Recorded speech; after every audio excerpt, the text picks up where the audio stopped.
So, um, so this is what a basic block could look like. A control flow graph could look like. So now, if I give you some statement x equals 1, y equals 2, the same statement what I saw earlier, x greater than x plus y less than 5, then x plus equals 1, y plus equals 2, else like output. So I am not seeing it as a function call, but just a way of returning values, x and y. So now can you tell me that what are the different basic blocks in the program?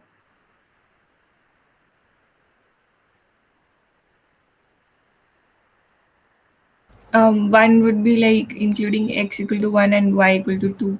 Very good. So one is including, And yeah, then it would be based on the if condition, basically, like if x plus y is less than 5. right, right. So that will be something like this. And then this is a basic block, and then this is a Then basic. the output. Excellent, excellent, excellent. And if I label them A, B, C, D, can you give me what the graph will look like? So I will have an edge from this to this, because as soon as exit this, I can come here.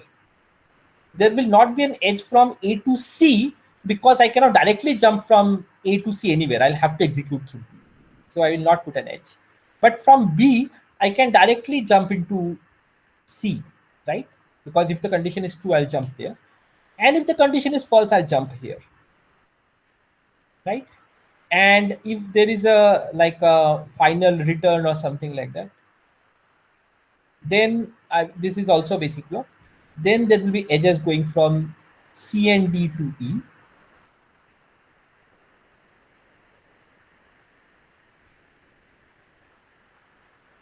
right? So this becomes a basic block, right? So the basic block looks like A. From A, I can go to B. Then from B, I can either go to C or I can go to D, depending on how my branch turns out.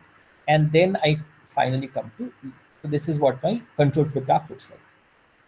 There is a small thing here, and generally we will do this analysis on 3 address code, because otherwise there can be a statement which does multiple things, and then it becomes slightly difficult to say which basic block should belong to. Like for example, if you have a if statement, it does two things actually. If you think about it, it does a check. It does try to do a check to find out if this condition is true or false, and then it does a jump. Like depending on the condition, it tries to jump to either C or D. So if you think of, if I break it into these two parts, in some sense you can see that the check can go to this part, right, to the A basic block, because no matter what, I have to do that check, right? I cannot like execute y equals 2 or x equals 1 and not do this check of x is less than equals 1, and then I will have to do a jump. So I mean, one of the jumps may not be like, in some sense, there are two jumps, one goes going to C, one goes to D. So one of them you can take as a fall through. But either way, it is possible that one of the jumps is not hit, right? So this will be, see, this jump will be a separate basic block, but the check will go to the basic block in A. So what we will do is that instead of using this structured representation, I will say we will analyze on something like 3 address code. I'm sure you have seen 3 address code in your compiler's course. So 3 address code essentially is a representation where we exactly have 3 addresses, where I say that x and y are two operands, and plus is an operator, and this is the resultant. So there are 3 addresses, x, y, and c. Yes, there was a question. Why can't we just include the jump in the first basic block? You can jump at the end of a basic block, right? And it's only one jump instruction. That's a very good question. So that depends on how I'm writing that jump. So so the one way to write this jump would be that, okay, so let's define the statements in 3 address code. So I'm saying I have an assignment statement, and I'll just come back to your question. So I can have an assignment statement. Then for these jumps, I will introduce goto statements. So I will have an unconditional goto statement which says goto to some label L, and I'll have a conditional goto statement which says that if some condition is true, then go to L. Right? So let us say we have only these 3 statements in my three address code, right? So now if I write this particular program in my three address code, what would it look like? I have x equals 1, which is very much a three address code statement, so that is good. I have y equals 2, so that is also fine. So now I cannot write an if x is this, then this condition, then this condition. So I'll have to compile it down to a sequence of jumps. So I'll have to say that if x plus y is less than 5, then go to some label L1,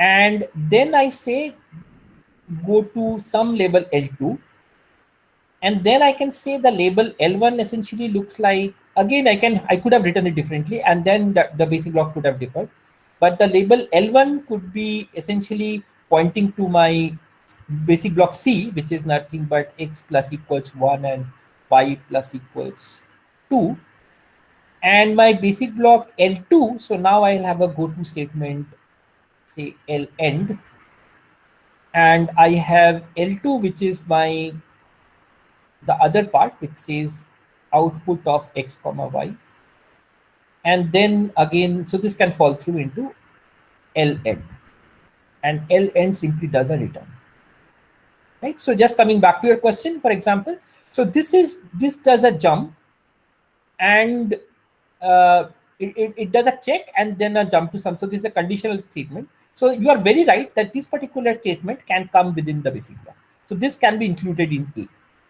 But then this particular jump statement, which jumps to the other direction, that cannot be part of it, right? Because like if you're executing this, if you're executing x equals 1, there is no guarantee that we will be end up executing go to L2, because it can happen that this condition turns out true and I actually escape into L1. So then this go to L2 will have to become a different branch, has to become a different basic block, right? And you can see that I cannot merge go to L2 with anything else, right? There is no guarantee that, in fact, whenever you do go to L2, you'll not even execute this next statement, right? So there is no way that this can be part of this basic block. So I'll have to put it in a new basic block, right? L2, of course, if you do a go to L end, so the go to can be part of this.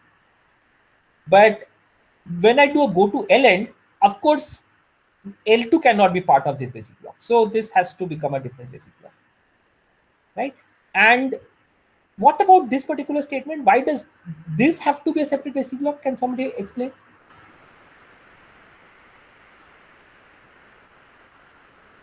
Since it's used by both the blocks like L1 and L2. Yes, because I need to jump from both the places into this, right? So I cannot merge it with any place, because if I merge it with L2 and make it a basic block, in that case, there is no guarantee that you execute L2. It can happen you jump in the middle of the basic block and execute Ln. So it should be the case that in a basic block, either all statements are executed or no statements are executed. You cannot do that some statements are executed and some statements are executed. So I cannot merge it with any of these things, right? So this then becomes our control flow graph. So then I have an edge from A to this particular guy, and I have an edge from this to L1, and then I have an edge from L1 to L2. I cannot have a edge because L end will always take me outside L2. So I'll have an edge directly going to L end, and I'll have a fall through edge from L2 to L end, because after the execution of output XY, this guy has nowhere else to go but to come to L end, right? So there is an implicit edge here, right? There's an implicit control flow here. And then after you execute these, and of course there is another edge going from L2 to this target, right? So this becomes our basic block. Does it answer your question? So this is a very important part. Please understand it. We can spend more time on it, but this is really important for the rest of the course. For the next 1 week, you will see a lot of control flow graphs, and every single analysis that you do will use a control flow, or almost every analysis will use a control flow. Could you please explain how it's linked, like go to L2 is linked from A? Yeah, okay, let me just clean this up a little bit. So let me use a different color. So let me say that this is a bad color. So let us say this is basic block A. This is, let us say, basic block B. This is, let's say, basic block C. Let's say this is basic block D. And the last one, let's say, is basic block E, right? So we have 5 basic blocks. So so from the basic block A, I can take this, go to L1, right? And I can jump to C, right? So I haven't, that's a possible way. And that is one way to escape the control flow. I can go from A to C. The other possibility is that this condition turns out to be false. And if this condition turns out to be false, then I have no other place to go but to B, right? So there is a implicit control flow going into B, right? So then there from A, there are two edges, one going to B, one going to C. Now, if you go to B, now B has nowhere else to go other than go to L2, which is nothing but D, right? So B needs to go to D. There is nowhere else it can go. Now C, let us take C. Now C also cannot go to anywhere else but to go to end, whichever is E. So C must go to E. C must go to E because it is going to go to Ln, right? And from C, I cannot go to D because there is an unconditional control flow, right? It will always force me to go to E.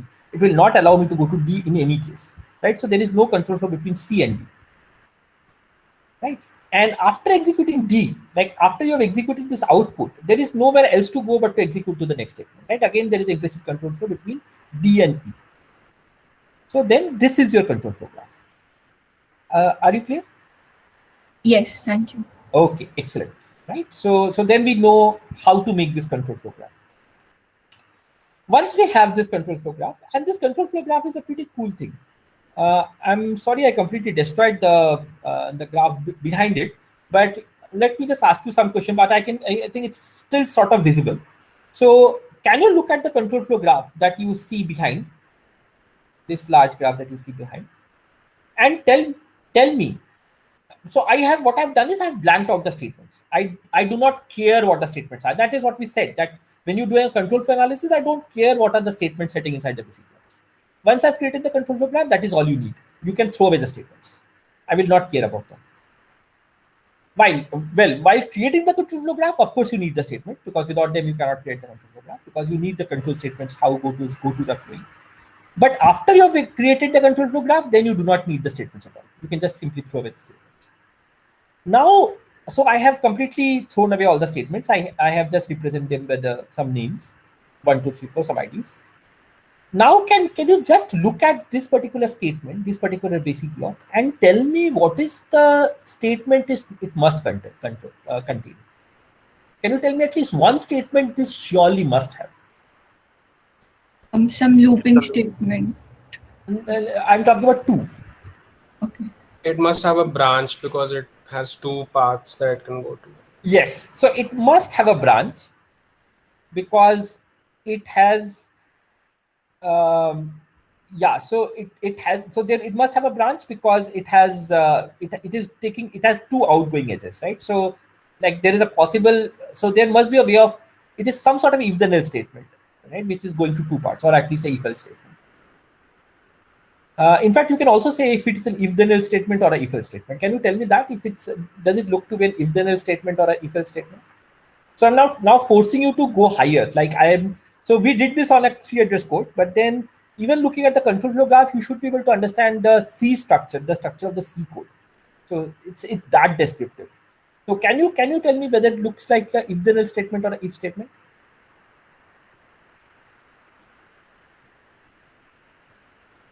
So, okay, I'll leave it as homework. So I'll leave it as homework that try to tell me if this is a if then or if then else. Try to create the control flow graph for a if then else statement, create a control flow graph for an if else statement, and then try to study it.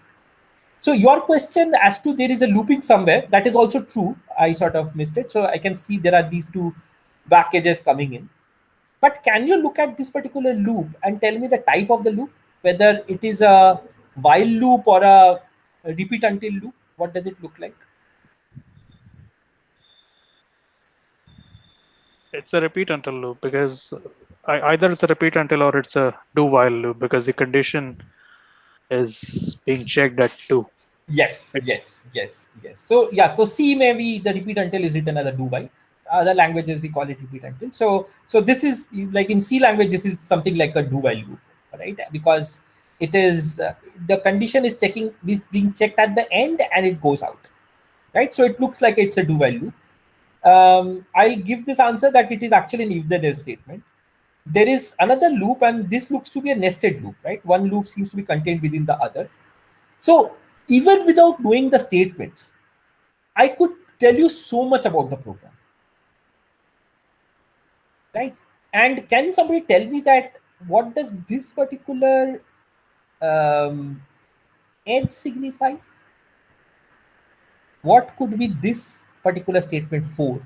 Maybe that is again homework. Try to tell me what this basic block 4 must be.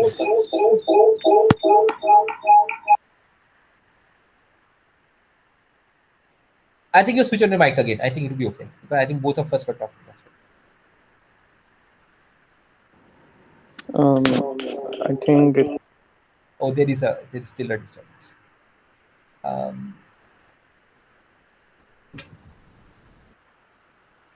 Okay, so okay, so think about it. Think about it. What could this statement 4 be? So that's a homework.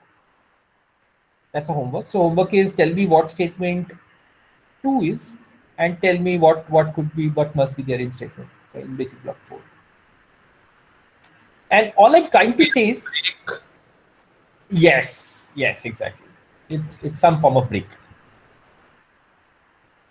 And so all I'm trying to say is that, see, even looking at a control flow graph, you can say so much about it, right? You can say what the program must look like. At least you can tell me all the control flow constructs. There is a while statement, where there is an if statement, where there must be a break statement, where there must be a continue statement. You can say a lot of things about it. You may not tell me the assignments, but other than that, you can tell me the structure of the code, right? And that is why this control flow graph is so important, because it tells you so much about the structure. So next we will try to see how to construct this control flow graph. The way to construct this control flow graph is to take this stream of instructions and then identify what are called leaders. That's the main thing. Once you have got leaders, then it's just breaking things as per leaders. So let me just explain the algorithm very, very quickly. So let me just take the same example that we had so that we don't use different examples. So I have x equals 1, y equals 2, then we have if some condition, I don't worry about what the condition is, because again this is control flow graph. Then go to L1, then go to L1,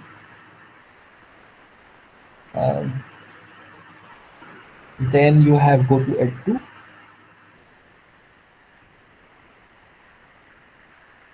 then you have L1 x equals x plus 2 and y plus equals 2. This is L1. Then you have go to L end, then you have L2. What does L2 have? L2 has output xy.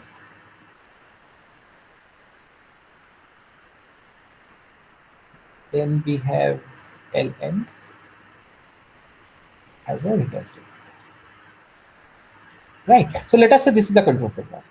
So the first thing to do is to identify what are called leaders. What are leaders? So if you have the first instruction, so the first instruction in a program, in the procedure, is always a leader, right? So that's first rule.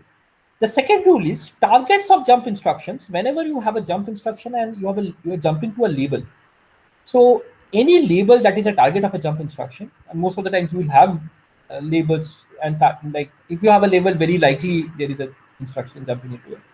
So then any target of a jump instruction is going to be a leader.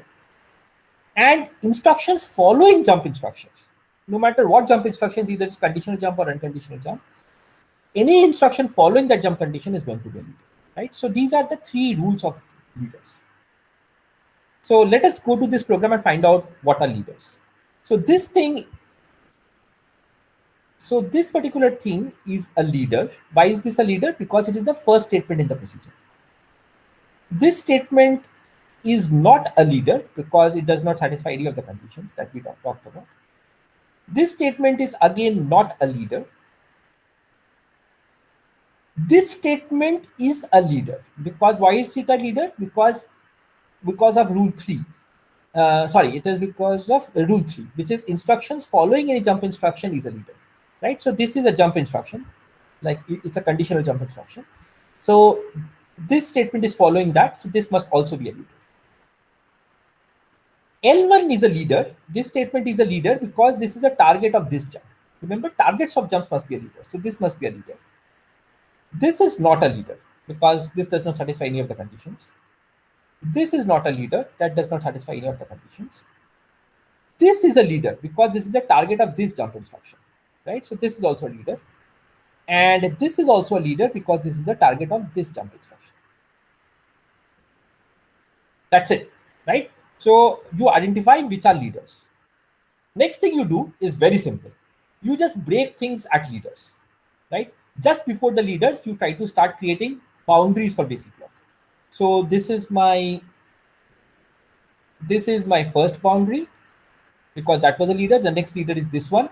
So then I create the next boundary till before the next leader. Then I create the next boundary till the next leader. Then I create the next boundary till my next leader. And then I create my next boundary till my next leader. So these are my boundaries. Between any of these two boundaries becomes a basic block. So these are all basic blocks.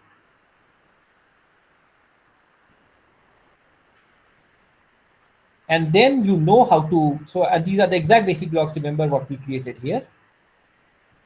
And then you know if there is a potential of transferring control from one to the immediately to the other, then we call it then there is an edge between. So that is my control for that. That's the end of the story. What is the entry edge? The first statement. Any basic block which contains the first statement becomes the entry edge. Right. So now, if just to complete the story, if I have A, B, C, D, E, then we already know how to create these edges to create the control. So the only trick is identifying which are the basic blocks, and the crux to the story of identifying basic blocks is to identify leaders. How do I identify leaders? There are three mantras to identify leaders. Just remember the mantras. That's it. Any questions with this algorithm? Anything that might not be clear? I have a question. Yes. What if the only instruction in a basic block is a jump instruction? Then it is a leader. That it's a basic block, so it's okay. So this is such a basic block. See, this has nothing but a jump instruction. Would that be still? Yeah. It is still a basic block. Yes, it is still very much a basic block. Okay. Yeah, like this basic block B is exactly that type of basic block. See, basic block B contains only the jump instruction and nothing else. Okay. Okay. So good questions. Thank you for the questions. Right. So then, like, we just to finish the story, I mean, we accumulate all the basic blocks, the statements in the basic blocks, and correct them, and we got the control flow. This is an extremely important data structure, and I repeat it multiple times, and I'll not shy away from repeating it more because, like, the next whole week you will not understand anything unless you understand what is a control. So I can take a small stop here, and I can let me go for another 2-3 minutes, and then I'll get into the break. But I can take a pause here and ask you if everybody has understood. This is extremely important. So in some sense, this lecture is a connection between, like, whatever you've done till now to the next lecture, and it's very important that you get this connection right. So I have a question regarding that. Yes, please. We define the basic blocks and their address depending upon like how we define the instructions, the branch instructions also. So is it always the case with the representation with the how we represent the code, the basic blocks or the CFG unit? That is a very good question. That's a very good question. Yes, that will, like, the form of a 3 address code, what our 3 address code or any other independent representation looks like, will sort of dictate what your CFG would look like. But still, you can think that if you have a high level program, you can still see what it would essentially break down into. The problem with high level code, like something like C, is like certain statements have multiple effects. They do checking and jumping at the same time, and they need to be segregated into different basic blocks. That is the only reason. But no matter what is the type of your control, your tree address code or any other intermediate representation, generally there is always these category of statements. There is some sort of an assignment statement. There is some sort of a unconditional jump. There is some sort of a conditional jump. So these statements would be there, right? And their syntax might be different. Their semantics might be different, slightly differing on what is the representation you're choosing. But more or less, these elements are there. And so these concepts, though I still would say that they are dependent on your intermediate representation, what your intermediate representation exactly looks like, but they are still a little generalizable, because mostly all intermediate representations look very similar in terms of their selection of statements, because all of them will have some sort of an assignment, some sort of unconditional jump, some sort of a conditional jump, some sort of a call instruction, some sort of return instructions. They will have just like this. They might look different, but there would be category of such statements. And so no matter what your intermediate representations are, your control flow graphs for the same code will look similar, if not same. Right? Does that sort of answer your question? Yes, sir. Okay. Thanks for the question. This was a very insightful question. This was a very, very nice question. And in some sense, so can somebody tell me whether this is a control flow analysis or a data flow analysis? Control flow graph construction?